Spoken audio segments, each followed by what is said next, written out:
Bonjour tout le monde, dans cette vidéo on va s'intéresser aux sous-espaces stables.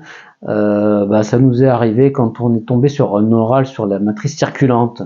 Je vous remets le lien ici là si ça vous intéresse, les matrices circulantes. À un moment donné il était question de sous-espaces stables. Je vous avais renvoyé à notre vidéo. Donc là je vais essayer de vous faire deux petites vidéos, enfin deux grosses vidéos, je sais pas si ce sera petit ou gros, on verra bien, sur les sous-espaces stables. En prenant à chaque fois des oraux qui sont tombés, voilà, d'accord, en toute généralité, et c'est intéressant en soi, hein, c'est pas que juste un exercice d'oral, voilà. Dites-vous bien quand même que les sous-espaces stables, c'est quand même un gros morceau, c'est du lourd, ouais, c'est pas facile. C'est aussi d'ailleurs une leçon d'agrégation de mathématiques.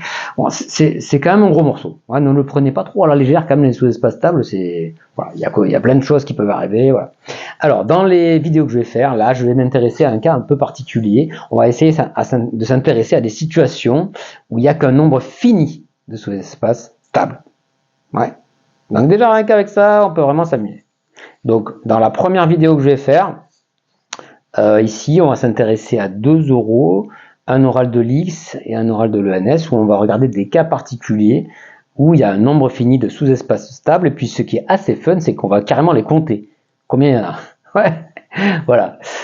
Donc, si ça vous plaît, vous me direz en commentaire si ça vous plaît. Et là, je vous ferai une autre vidéo avec carrément, on ira chercher sur les espaces cycliques et tout. Où on va caractériser carrément les endomorphismes qui a un nombre fini de sous-espaces stables. Ouais. Mais si ça vous plaît, voilà, on verra. Donc, si ça vous plaît, mettez-moi du commentaire, mettez-moi des pouces bleus, et à ce moment-là, je ferai un autre truc. Et dites-moi si vous avez envie. Voilà. Sinon, je le fais pas parce que c'est quand même du lourd, ça prend du temps. Et puis voilà, il faut que ça intéresse les gens aussi. Hein. Peut-être que vous avez plus des exos plus terre à terre, hein, j'en sais rien. Mais bon, voilà, c'est quand même sympa. Moi, je trouve que c'est vraiment intéressant comme idée. Donc, si ça vous plaît, voilà, dites-moi si ça me plaît. Et puis comme ça, vous mettez un petit commentaire, ça fait marcher l'algorithme. Allez, on regarde le premier exercice. C'est un exercice voilà, qui est tombé certainement à l'ENS. Alors, j'ai pas vraiment de référence avec une date, je me souviens plus trop. Bon, c'est un classique. Mais pas si évident que ça. Ouais. Regardons un petit peu. Donc on se donne un K espace vectoriel de dimension finie égale à n et un endomorphisme. Et donc le premier cas qu'on va regarder, ça va être un endomorphisme qui a n valeurs propres distinctes. Donc c'est de dimension n, il y a n valeurs propres distinctes. C'est ce qu'on appelle parfois un endomorphisme à spectre simple. Ouais. Toutes les valeurs propres sont distinctes. Bon. Montrer que U a un nombre fini de sous-espaces stables. Combien? Et les décrire. Donc en gros, il faut quand même les décrire et après tu diras combien. Faut les compter. Ok? Bon, c'est quand même pas si évident que ça. Hein, ouais. Alors, qu'est-ce qu'on fait? Je vous laisse réfléchir d'abord tout seul pour voir ce que vous pouvez faire. Et après, je vous donne quelques indices. On va faire ça. Hein, parce qu'il y a quand même de quoi dire. Allez, on fait ça. Allez, à vous de jouer, réfléchissez un peu tout seul. Ou toute seule.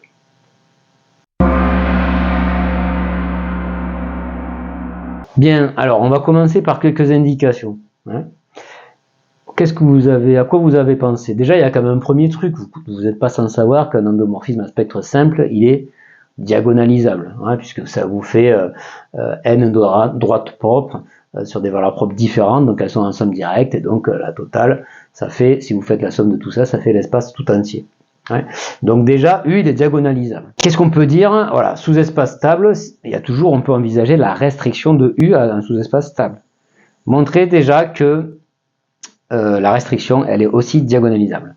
Voilà, première chose à faire. Bien, allez, donc on commence à corriger cette première partie, et après on verra ce qu'on peut en faire. Donc ici, on a dit U est diagonalisable. Bon, mais ça c'est du cours quand même. Hein. U est diagonalisable. Alors maintenant, on va faire première étape. Étape 1.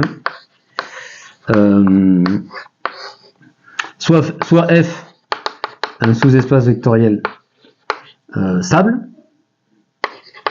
Ouais, de E. Enfin, U stable. U stable. U stable. De E. Et on envisage, on pose V égale la restriction de U à F, ouais, la restriction et co-restriction. Donc ça a un homomorphisme de F. Montrons que V, enfin j'affirme que V est diagonalisable aussi. Bon, ça peut être un exo d'oral, hein, un exercice d'oral. Hein. Ouais, c'est un petit exercice d'oral. Ouais, c'est bien de le savoir ça quand même. Ouais, c'est peut-être même déjà dans votre cours. Alors comment on fait ça? Bon, il faut quand même aller chercher, pour un truc efficace, il faut aller chercher les polynômes d'endomorphisme. J'espère que vous avez fait ça. C'est très simple en fait, ça se fait à l'oral. Regardez, U, il est diagonalisable. Ouais. Donc ça veut dire quoi? Il admet un polynôme annulateur, SND, à racine simple. Si vous êtes en MP, ben, c'est le polynôme minimal. Par exemple, voilà. Ouais.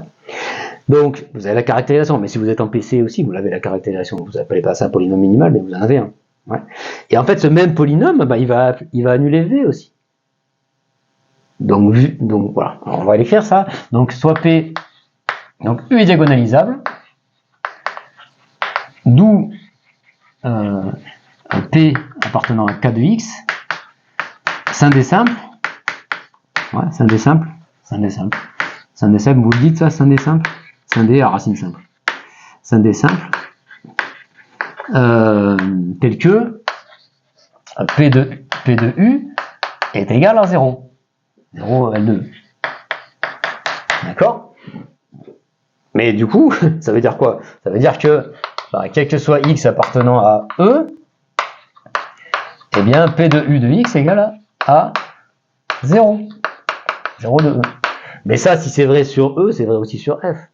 D'accord? Bon, bah, du coup, donc, quel que soit X appartenant à F, P de U de X ou P de V, donc c'est la même chose, hein, P de V de X est égal à 0E. Donc V admet un polynôme, hein, scindé à racine simple, donc P annule V, hein, donc P de V égale 0. Et comme P est scindé et A racine simple, donc V est diagonalisable. Voilà, donc ça c'est vraiment un truc à retenir parce que c'est quand même intéressant. V est diagonalisable. La restriction est diagonalisable. Bon, alors, ouais. À partir de là, voilà pour la première étape. Qu'est-ce qu'on va en faire de ça? Alors, est-ce que je vous donne des indices? On fait encore par indication? Ouais. Ça peut être pas mal de vous laisser faire un... Moi, j'ai pas envie de vous balancer la solution directe en pleine face. J'aimerais bien que vous trouviez, en tout cas qu'il y ait plus de gens qui trouvent. On va dire que, bah, si étape 2, je vais vous laisser faire, mais vous avez qu'à dire que F, bah, il admet une base de vecteur propre. 2V. Bon. Mais alors, c'est aussi des vecteurs propres de F. Ouais. Ici, vous pouvez aussi vous pouvez en profiter pour décrire un petit peu les sous-espaces stables d'une matrice diagonalisable, sans faire l'hypothèse qu'il est à spectre simple. Donc là, vous pouvez avoir une description. Bon. Je vous laisse faire. Mais maintenant, il faut quand même utiliser aussi que c'est à spectre simple. D'accord? Donc, une autre indication, puis après je vous laisse la main, c'est donnez-vous une base de vecteur propre de U fixée. E1 jusqu'à En. Et après, essayez d'utiliser juste ces vecteurs-là pour construire un nombre, pour voir qu'il n'y a qu'un nombre fini, en fait, de sous-espace stable. Et après, vous les comptez. Ça marche? Allez, je vous repasse la main à vous de jouer.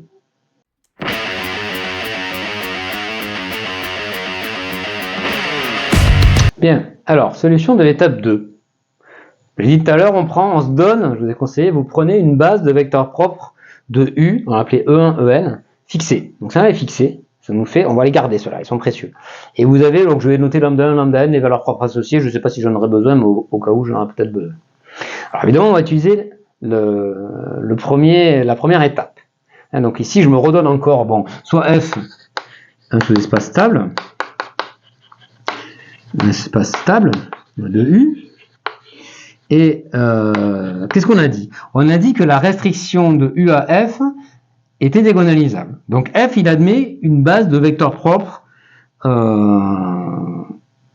de V, donc de U. Ouais, donc soit donc F, d'où on va dire epsilon 1. Alors on va noter, est-ce qu'on va noter la dimension? Bon, peu importe.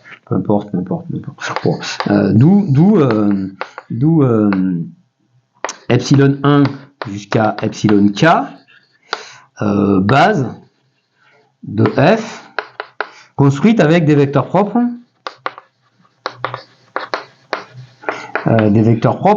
de U, qui ne sont pas forcément les EK. Ouais, donc ça pour l'instant, j'utilise uniquement diagonalisable. Ouais. Alors maintenant, je vais utiliser justement que c'est des valeurs propres simples. Pourquoi? Parce que epsilon i là, ben, c'est un vecteur propre, mais pour une certaine valeur propre. Ouais. Donc si u de i, donc lui c'est, alors on va dire que ben, du coup les valeurs propres sont simples. Donc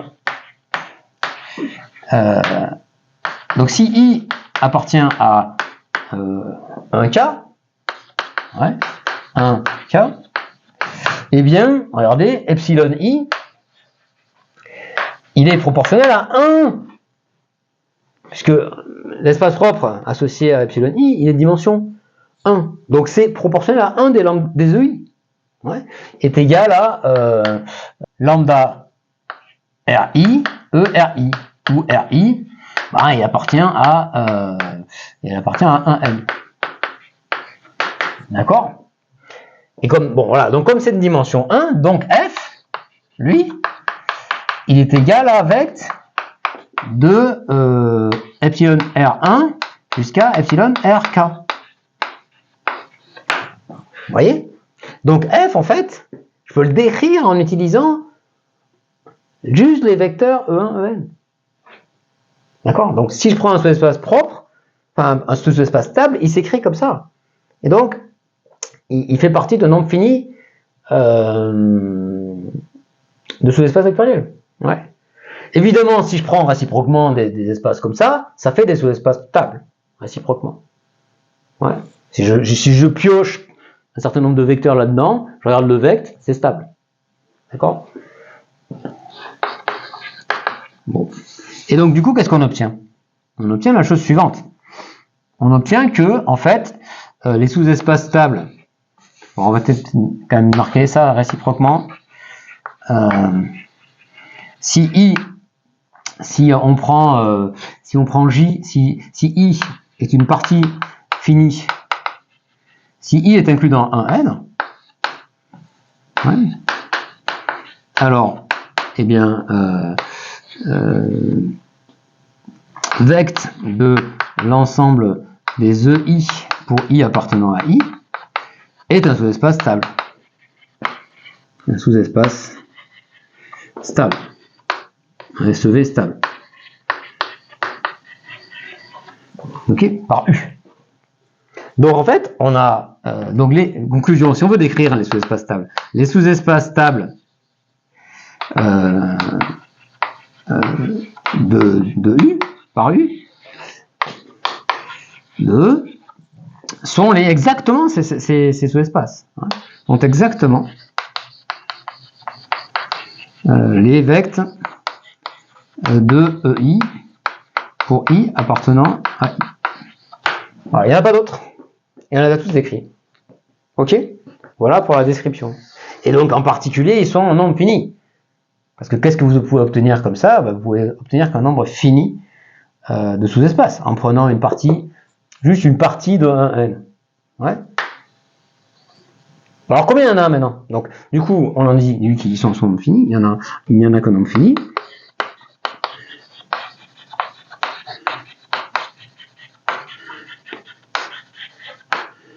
Alors après, il est clair que si je prends deux parties différentes de 1n, ça va donner des sous-espaces stables différents.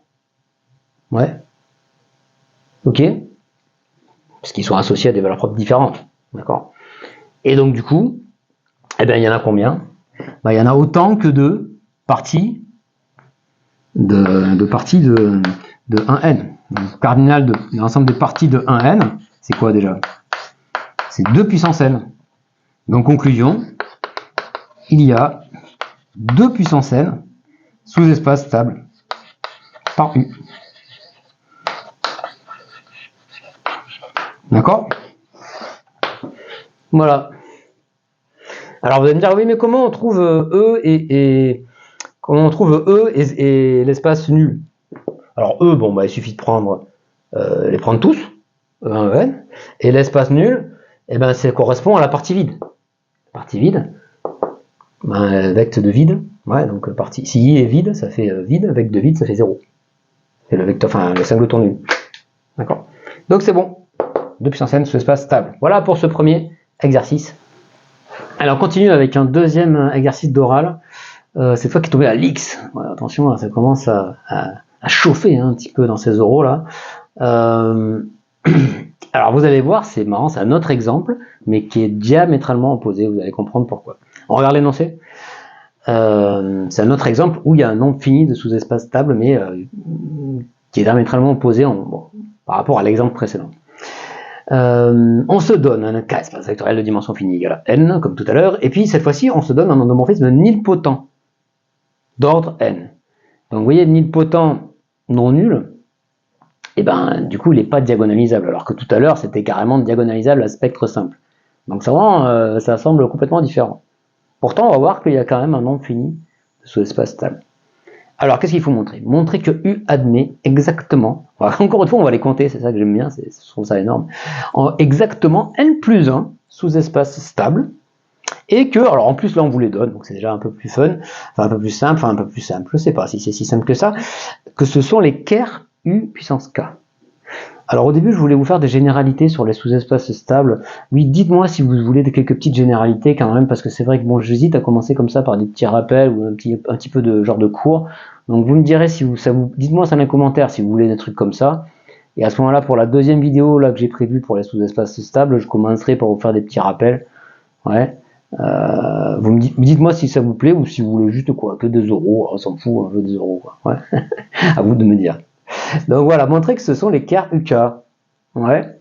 Je vous laisse faire tout seul. Ouais. Et après, ben, je vais vous donner, après je vous donne quelques indications et je vous redonne la main. Allez, go.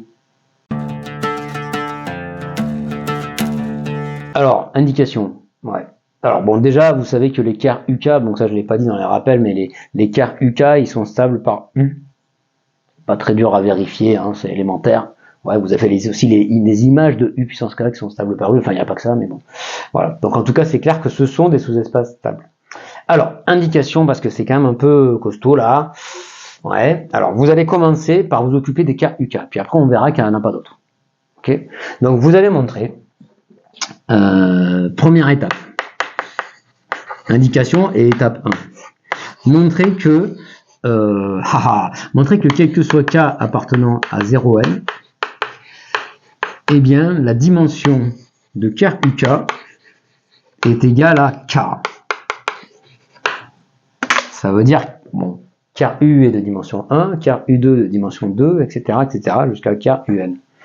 Bon, alors, si vous avez déjà des notions sur la décomposition de fitting, bon, c'est un peu trivial, ça. Enfin, ça parle de ça. Mais, bon, voilà, quoi qu'il arrive, même si vous le connaissez déjà, bah, essayez de le refaire de façon élémentaire. Dites-vous, vous êtes dans un oral et on n'a pas non plus toute la nuit pour trouver des trucs comme ça. Et adaptez-vous au contexte. Moi, pour faire ça de façon élémentaire, je sais pas. Il y a un exemple classique avec nilpotent d'ordre n, je sais pas si vous vous souvenez, c'est montrer que x, enfin qu'il existe x tel que x u de x jusqu'à u puissance n-1 de x est une base de e. Ça, vous devez certainement l'avoir fait quelque part dans vos TD là. Ouais.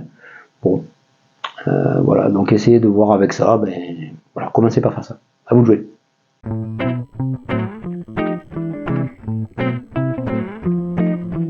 Voilà, alors, comment on va faire? Alors, là aussi, ben, on va faire lemme, classique.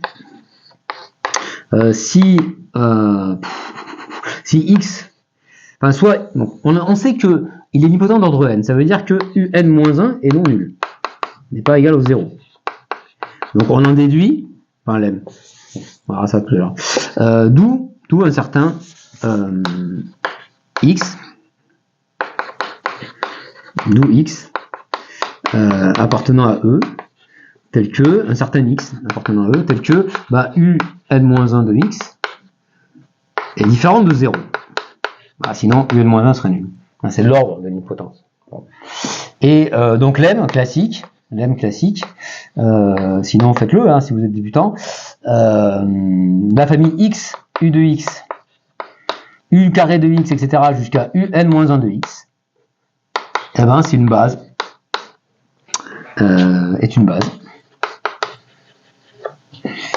Est une base de E. Ouais, vous voyez qu'il y a n personnages là, ça vous fait une base de E. Et avec ça, bon, est-ce qu'on le fait la preuve de ça? Ouais, tout le monde sait faire ça, non? L'exercice est au gros niveau, hein, je vais pas. Ouais, je sais pas. Ouais, c'est exercice de première année, ça. Ouais.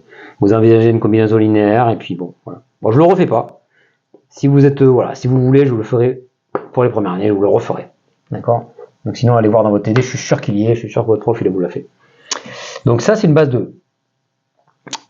Et du coup, comment vous allez faire? Moi, je vous conseille, utiliser ces vecteurs-là pour montrer que, à chaque fois, entre deux car UK, vous rajoutez strictement de la dimension.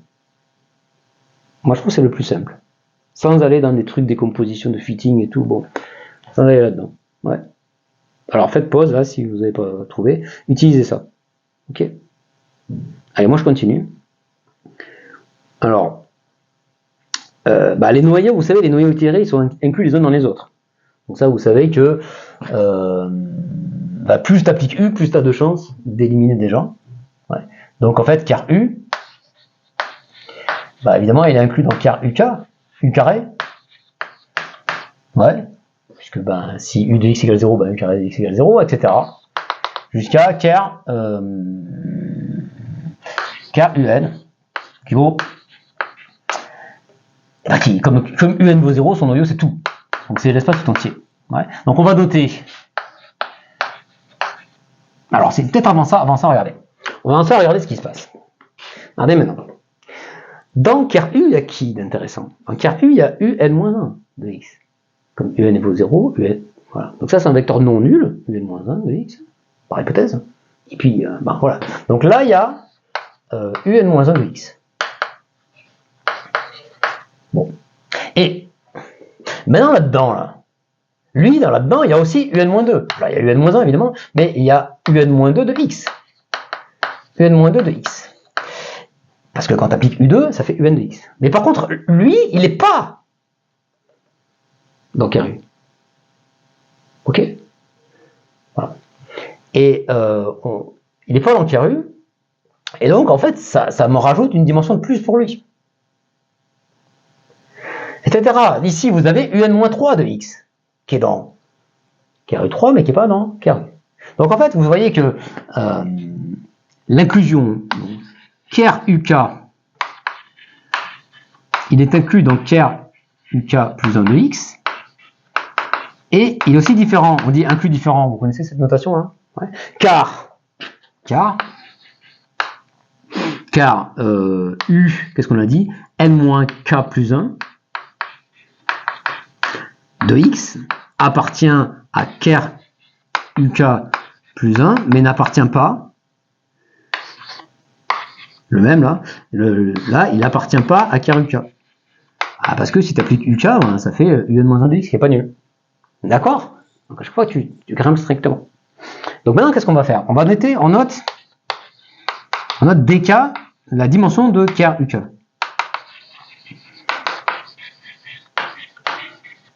D'accord? Bon. Et donc, qu'est-ce qui se passe? C'est croissant. C'est croissant, mais en plus, c'est strictement croissant. Ok? Donc, qu'est-ce qui se passe? Donc, tu as D1 strictement inférieur à D2, tu as jusqu'à Dn. Ok? Bon. Et Dn, Dn, ça fait E, ça fait N. D'accord? Donc, ça grimpe très strictement, c'est tous des entiers. Ouais. Bon. Voilà, alors on a peut-être des zéros aussi. Des zéros, c'est car l'identité, donc car l'identité, ça fait. Donc des zéros, c'est égal à 0.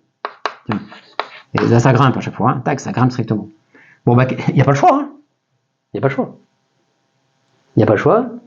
Vous avez n plus 1 entier entre 0 et n, ça grimpe strictement. Donc, du coup, donc, quel que soit k, appartenant à 0n, dk égale k. Donc, on a bien montré la première étape. Ok? Voilà. Donc, du coup, vous voyez, bah, ça vous fait quoi alors? On voit que ça nous fait combien en tout? Ça nous en fait combien? Ça nous en fait n plus 1 de 0 à n. Donc on a montré qu'il y a n plus 1 sous-espace stable. Et maintenant, dans la deuxième étape, on va montrer que ce sont les seuls. Ok? Allez, je vous laisse un peu chercher ça.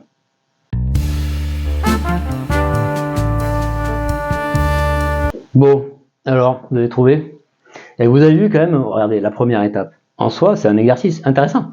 Tu prends un endomorphisme nilpotent d'ordre n, tu veux montrer que chaque noyau itéré est de dimension k. Enfin, km noyau itéré des dimensions k. Bah, rien que ça, c'est un oral. Ça va être un oral de notre concours. Ouais. Donc c'est super, ouais. C'est beau les maths, non? C'est beau les maths, ouais. Mettez des pouces bleus, quoi. C'est super beau, non, vraiment, non. C'est trop sympa, moi j'adore. Bien. Alors, pour montrer que ce sont les seuls, bon, bah, qu'est-ce qu'on va faire? On fait un peu réciproquement. Donc, on va se donner un sous-espace stable de U. Ouais, donc, soit F. Donc, étape 2, montrons que ce sont les seuls. Ce sont les seuls. Montrons que ce sont les seuls. Donc, évidemment, eh bien, on va se donner F, un sous-espace stable de U. Un sous-espace total U stable, comme on dit parfois. Et U stable. Bon, et donc il faut montrer que c'est un d'équerre UK. Ben, c'est pas compliqué, hein. On va utiliser les dimensions. Vous n'avez pas pensé à faire ça? Les dimensions. Notez K égale à, soit K égale digne de F. Donc K appartient à 0, N. Allez, à vous de jouer, faites la suite. Si vous n'avez pas trouvé, là, je pense que vous pouvez. Moi, je continue. Ouais, faites pause sinon. Alors, qu'est-ce qu'il faut montrer? Évidemment, on va montrer que c'est pas compliqué. S'il est dimension K, il faut montrer que F est égal à ker UK. Ouais. Mais en fait, c'est assez simple. Regardez. Comme tout à l'heure, c'est un peu la même idée que dans le premier oral. On va utiliser la restriction. Donc, on va dire soit V égale la restriction de U à F. Hein, les sous-espaces stables, hein, faut pas hésiter. Hein, voilà. Et alors, regardez, pour V, V, mais V, il est nilpotent. V est nilpotent. V est nilpotent. Ouais, parce que, V, car si X appartient à F, eh bien, V de X, enfin, Vn de X, en l'occurrence, vu que c'est la restriction, ça fait Un de X, mais Un vaut 0, donc ça fait 0. Ouais, c'est 0E, donc c'est 0F. Ok. Donc Vn est égal à 0. Et alors là, alors quand même, on utilise un résultat que vous avez certainement dû prouver en utilisant le petit lemme de tout à l'heure. C'est-à-dire que quand c'est nilpotent et que vous êtes en dimension K, V puissance K vaut 0. Résultat classique, qui n'est pas forcément exactement dans le programme, mais enfin que j'imagine que vous avez prouvé. Ouais. Donc, ainsi, classique, hein, et vous pouvez le prouver en utilisant le lemme de tout à l'heure, V puissance K est égal à 0. Ça va? Et donc du coup, regardez, donc quel que soit X appartenant à F, Vk de X égale 0. Et Vk c'est UK. Donc UK de X est égal à 0. Bon, et ben voilà. Alors ça c'était parce que F est dimension K, hein, on est d'accord. Et donc du coup, ainsi, vous avez quoi? Vous avez que F il est inclus dans ker UK. Bon, alors qu'est-ce qui se passe maintenant? Lui, dimension K, Et lui, dimension K. Vous avez, parce que d'après la première étape, donc vous avez inclusion et égalité des dimensions, donc vous avez égalité totale. Bien. Donc F est égal à carré Q. Et voilà. Donc en fait, il n'y a qu'un nombre fini de sous-espaces vectoriels dans ce cas-là. Et voilà, on sait carrément les décrire. Ouais, il y en a n plus 1. Alors que tout à l'heure, il y en avait 2 puissance n. Sympa, non? C'est joli comme exo. Ça change un peu des matrices. Hein. D'ailleurs, je sais pas, les matrices circulantes, ça n'a pas eu trop de succès, vous avez vu. Diagonaliser la matrice, peut-être c'est pas trop, ça n'a pas trop de succès, je sais pas. En tout cas, si vous voulez plus d'exos sur les endomorphismes aussi, dites-moi hein, si vous préférez le point de vue endomorphisme. Là, ce qui est énorme, c'est qu'on arrive à prouver des généralités. Donc, voilà. Bon, alors la théorie des sous-espaces stables, c'est encore plus gros que ça. Hein. C'est beaucoup plus gros. Alors, si ça vous a plu, déjà, mettez-moi un petit peu de bleu, ça m'encourage. Et puis, si ça vous a plu, vous me dites, moi j'ai d'autres trucs en tête, et je vais vous faire une petite vidéo où on va voir, enfin, si ça vous plaît, je vous la ferai, on va voir le lien entre ces deux exemples complètement différents, diagonalisables à spectre simple, et puis nilpotent d'ordre maximal, d'ordre L. Ouais. Qu'est-ce qui fait le lien entre les deux? Eh ben, c'est la notion d'endomorphisme cyclique. Ouais. Donc voilà, on peut montrer qu'on a une équivalence. Voilà, avec le cas des sous-espaces, voilà, sur un ensemble, un endomorphisme met un nombre fini de sous-espaces stables, et puis un lien avec les cycliques. Donc si vous êtes curieux de voir ça, je peux vous faire ça. Et puis j'ai trouvé aussi d'autres euros, ou alors on regarde un cas assez spécifique où il n'y a que 2 sous-espaces stables, en l'occurrence 0 et E. Voilà, là aussi il y a des trucs à dire, et c'est un exercice d'oral. Alors je sais plus s'il y en a un, c'est Minpont, et un autre, il y a une histoire avec le ZMS aussi. Ouais. Donc encore des trucs à dire sur nombre fini de sous-espaces stables. Et puis vous me direz aussi, n'oubliez pas dans le commentaire, dites-moi si vous voulez un petit rappel de généralité sur les sous-espaces stables sans aller dans une cours détaillée. Je vais pas faire ça, c'est pas le but de. Je fais pas de leçon ici, hein, d'accord, c'est plutôt des exos, mais ça peut être bien. On va en avoir d'autres. Voilà, ok. Allez, donc si ça vous a plu, abonnez-vous. Si vous n'êtes pas encore abonné, mais je sais pas ce que vous faites, vous attendez quoi? Ouais. Allez, à vous de jouer pour vous abonner. Et puis, j'attends vos remarques encore dans les commentaires et la communauté. Je vais vous faire un petit sondage bientôt. Voilà. Allez, je vous dis à bientôt pour de bonnes maths. Ciao.